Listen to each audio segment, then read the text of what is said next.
අයිබෝන් හොඳට මේ තියෙන මගේ ආප්ප බැටර් එක මම මගේ සැල්ලෝ ටික දාගන්නවා මගේ ආප්ප බැටර් එකට දාලා හොඳට මික්ස් කරපුවහම මේක කළු පාට වෙනවා.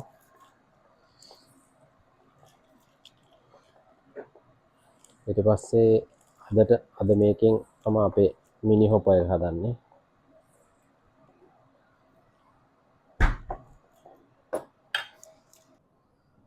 අයිබෝන් ඔන්න අද මිනි හොපර් එක හදන්න යන්නේ. මෙන්න මේකේ තමයි හදන්නේ. මේක ඇවිල්ලා මේ ටකොයාකි පෑන් එකක්. මේ ජපන් කෑමක් හදන්නේ මේකේ හදන පෑන් එකක්. මේකේ තමයි අපි මිනි හොපර් එක හදන්නේ. මේක පොඩ්ඩක් රත් කරලා තියෙන්නේ. ඊට පස්සේ මෙන්න මගේ මේ දැල්ලෝ බැටර් එක.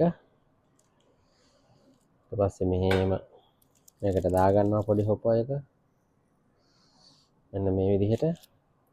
ඊට පස්සේ පොඩි බිත්තරයක් මේකට කඩලා දාගන්නවා. මේ වටු කුරුළු බිත්තරයක්. ඊට පස්සේ මේක තියාගත්ත ලිපෝඩේ මෙන්න මේ විදිහට.